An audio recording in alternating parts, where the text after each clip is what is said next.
So Masergy is a newer, smaller, as you said, higher growth organization. You've spent some time at some really big companies like CenturyLink. So what did you really kind of take away from CenturyLink? What did it mean to be the CMO there versus, how do you think about your role at Masergy?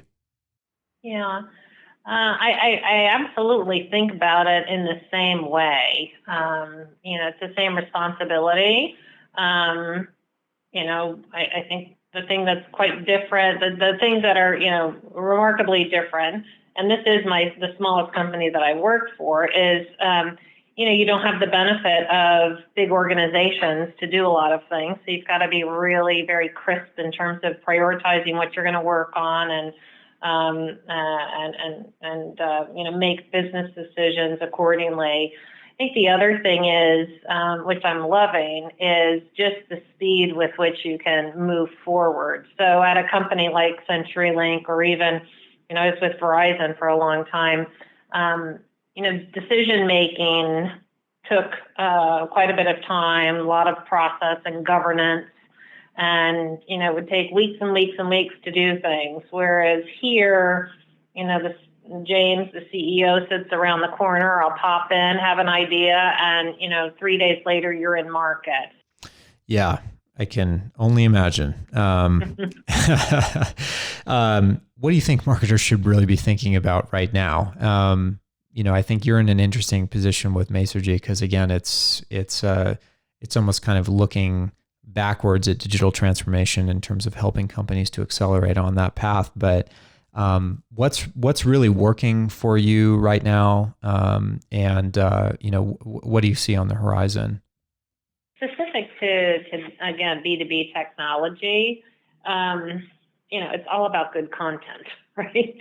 Especially, as lead gen is a huge area of focus, and that's how marketers are in many cases, in this industry, held accountable. And it comes down to identifying that white space, right? To your point, you can Google digital transformation, and you wouldn't even have enough time in your lifetime to read all the articles that are out there. So, right? Yeah. So I think we need to get more provocative. I think, one of the things I'm talking here about is, we're writing for people. We're not writing for, people don't want to fall asleep. So how do you kind of change your tone of voice to make it more engaging, to do more storytelling?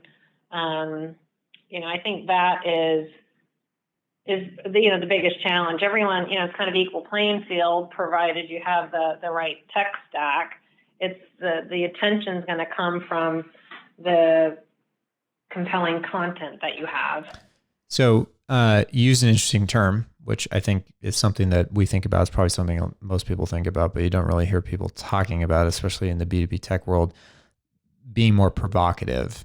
What ideas do you have around that? I think we need to take some risks and make some glaring statements. I was working with our head of innovation, and he was doing a speech, and he said, I want to say, and I want to be quoted with saying, your next hire should be a chatbot. And kind of those kinds of is that really true? What does that mean? It opens up a whole dialogue around, artificial intelligence and the impact it has on the workforce. And, but instead of saying, let's read a white paper, let's talk about chatbots. Yeah.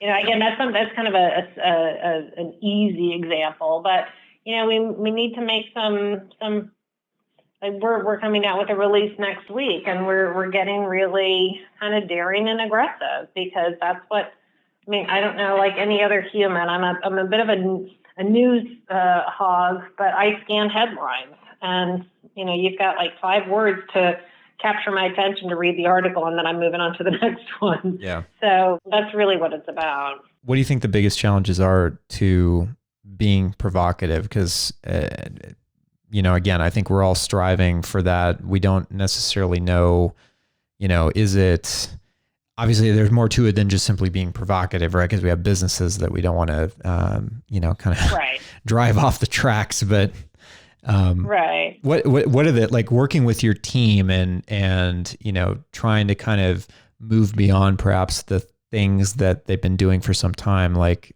what are the challenges, or how do you kind of nudge the people that you're working with towards maybe thinking a little bit more creatively or openly about this kind of stuff? I think the way I do it is just prove it out, right? So you can absolutely very quickly show how, and I'll just take social, for example. You post, please come read a white paper by so-and-so that talks about whatever. And then when you change up the headlines and you engage a dialogue, because that's what people want to do, your engagement goes through the roof. And so it's all about results and numbers. That's how you convince people. But I think, to your point, you've got to be smart about it. You've got to have a certain threshold of risk tolerance. I mean, a lot of big companies won't take the risk. Right. Which, of course, is like a built-in competitive advantage for smaller companies like us. Exactly. Hey, this is Jason behind the scenes running the mixer board. Just want to say thanks for listening, and catch a new Everyone Social Bitecast every week from everyonesocial.com/blog.